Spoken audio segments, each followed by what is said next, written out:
거룩한 주일입니다. 하나님께 예배하는 모든 분들이 특별히 하나님의 은혜를 경험하고 하나님의 말씀과 또 예배를 통해서 귀한 은혜를 체험하여 한 주간 살아갈 수 있는 힘과 은혜를 경험하기 바랍니다. 하나님은 우리의 삶을 알고 계시고 또 우리에게 기회를 주시는 분이십니다. 그분이 우리를 알고 있기 때문에 우리는 늘 그분 앞에 경외함을 가지고 나가야 될 것이고 또 그분이 우리에게 기회를 주시기 때문에 우리가 다시 시작할 수 있는 용기와 힘을 얻을 수 있습니다. 오늘 다시 한번 하나님 앞에 새로운 힘과 용기를 얻어서 승리하는 한 주의 시작이 되기를 간절히 기도드립니다.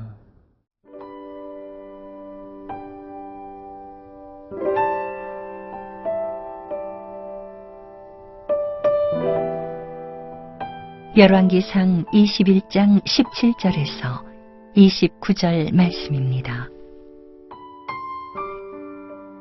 여호와의 말씀이 디셉 사람 엘리야에게 임하여 이르시되 너는 일어나 내려가서 사마리아에 있는 이스라엘의 아합 왕을 만나라. 그가 나봇의 포도원을 차지하러 그리로 내려갔나니 너는 그에게 말하여 이르기를 여호와의 말씀이 내가 죽이고 또 빼앗았느냐고 하셨다 하고 또 그에게 이르기를 여호와의 말씀이 개들이 나봇의 피를 핥은 곳에서 개들이 내 피 곧 내 몸의 피도 핥으리라 하였다 하라. 아합이 엘리야에게 이르되 내 대적자여 네가 나를 찾았느냐. 대답하되 내가 찾았노라.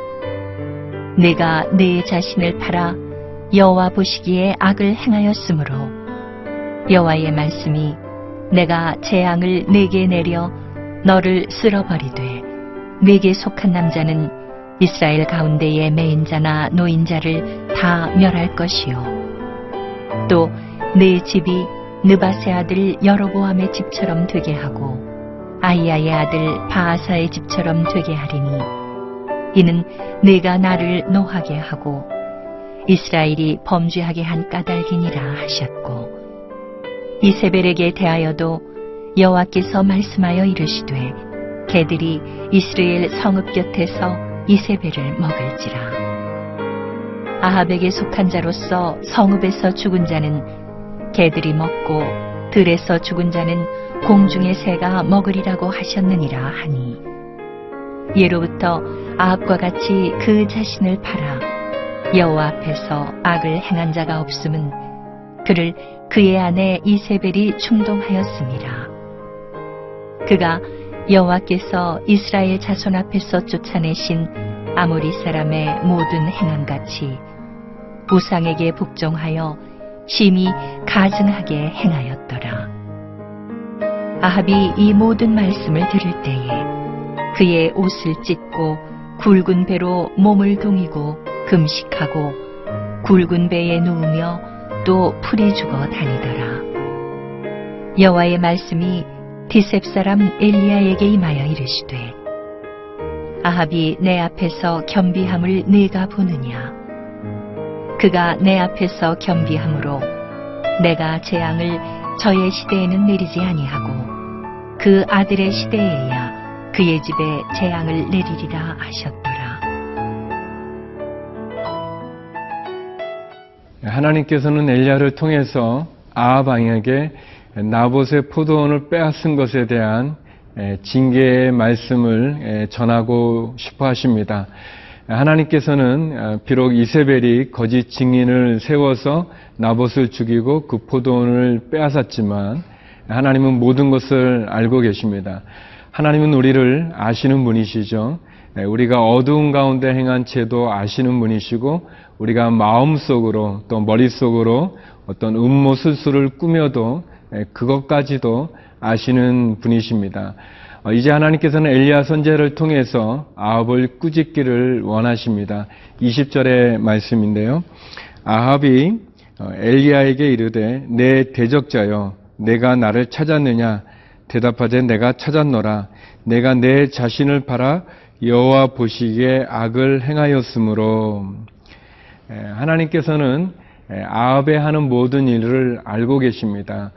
비록 아합이 이세벨을 통해서 나봇의 포도원을 얻게 되었지만 그러나 그것은 오늘 말씀처럼 내 자신을 팔아서라는 표현처럼 결국은 아합이 했던 것을 알게 됩니다.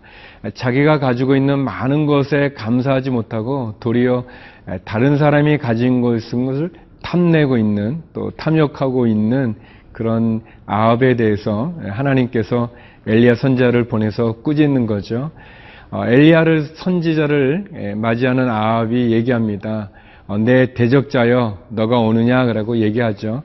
하나님의 선지자를 대적자라고 얘기하고 있는 아합 왕의 이 모습이 벌써 옳지 않은 거죠.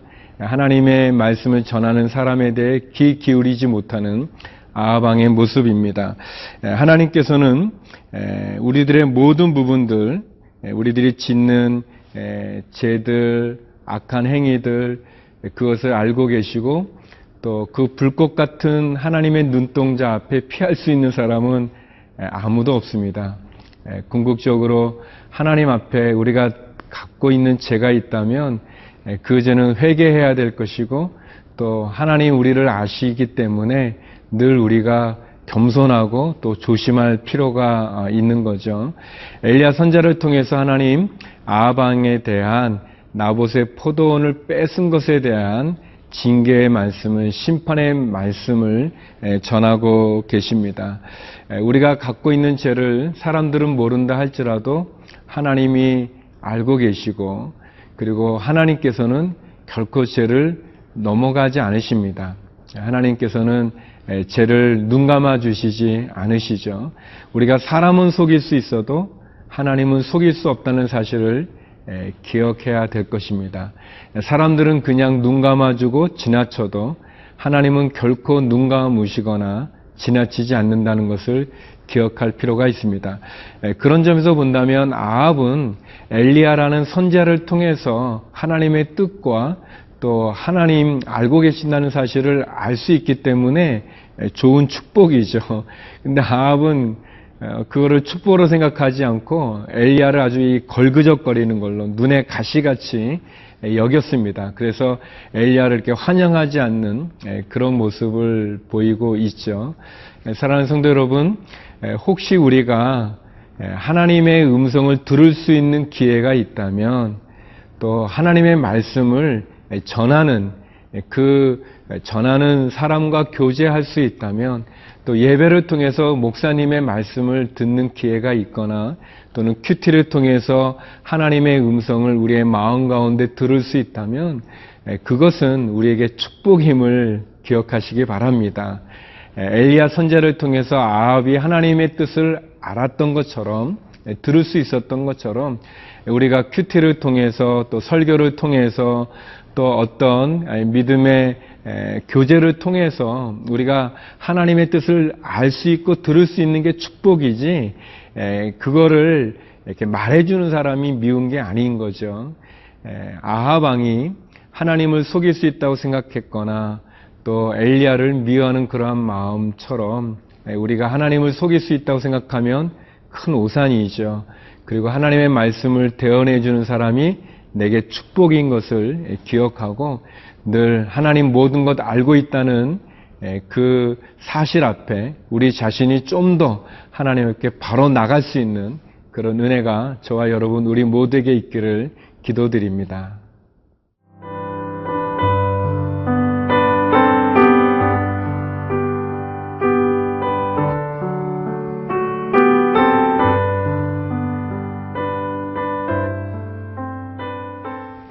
엘리야는 하나님이 그에게 주신 말씀을 선포합니다.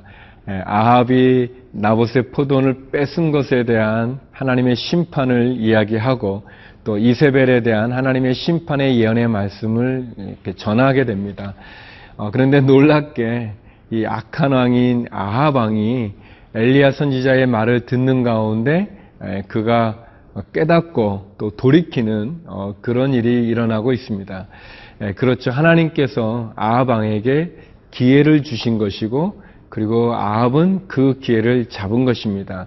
이세벨은 그렇게 하지 않았지만 그러나 아합 왕은 그 자신의 죄에 대해서 자신의 탐욕과 욕심에 대해서 결국 하나님 앞에 회개하게 되고 하나님 앞에 돌이키게 됩니다.